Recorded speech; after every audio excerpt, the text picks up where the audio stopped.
Yeah, DC is more of a brute force type electricity, right? That's why it's has its inefficiencies. Like it's good for small It electronics. used to, but your pulse motor is the exact opposite, where it's Right. like the most efficient now. Yeah. So is the pulse motor a DC motor?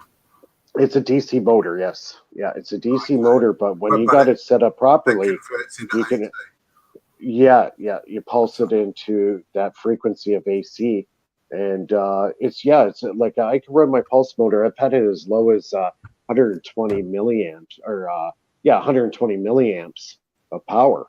That's like nothing, and I can get high voltage back EMF off at around 160 to 170 volts, right? So pulsing it up. Yeah, like when you get the back EMF coming off the coil, you're going to get these spikes.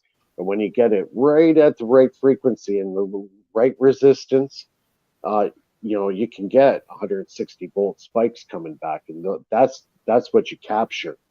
And when you capture it, you dump it into a battery or dump it into a capacitor, and then utilize it for whatever you want to do, right? But as far as like efficiency wise, a pulse DC pulse motor is probably the most efficient motor you'll ever see.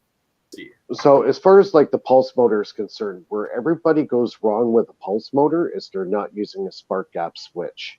Okay, and the spark gap switch, if you're utilizing it properly, it basically negates the Lenz's law. Okay, so what I believe that is right. It's you have that whole circuit in resonance with itself, or very close to resonance, and then the spark gaps that you're adding in, Mike, are turning that circuit into an open higher circuit dimension endothermic reaction, where it's taking the energy out of the environment, whether it's using radio waves, sound waves, or heat waves. It's taking some sort of that energy and then adding that into the amplitude of that resonance frequency. Right. It's basically a voltage doubler. If you put, say, two spark gaps together, you're even going to get even more power coming out. So the more power you can add to the system from an exterior source like counter space, as the spark gap is creating, that is basically what's going to save your dipole. Like this, 100 years ago was unheard of. This would be like, Star Trek stuff, right? And Tesla seen all this 100 years ago. You know what? Okay, he didn't have transistors and stuff, but he was using the spark gap. But he started realizing the spark gap, there was something really to this. That he was getting an excessive amount of power coming back through a spark gap.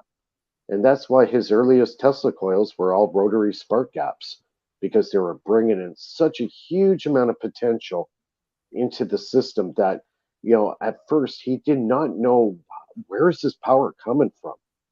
Was it coming from the antenna? Was it coming from the coil? Or was it coming from the spark gap? And he finally realized, you know what? It's really coming from the spark gap. Not all of it, but a great portion of the excessive amount of voltage that he was creating was coming through a spark gap. So he started figuring, you know what? There must be, this power is coming from counter space. Because, the Tesla coil, if you point a Tesla coil at another Tesla coil directly, and you put a neon bulb through it, and you got it at the proper frequency, there will be a black void that will show up in the neon tube, where the two frequencies of longitudinal wave are hitting each other and creating this void, and that's counter space when you got two light sources hitting each other.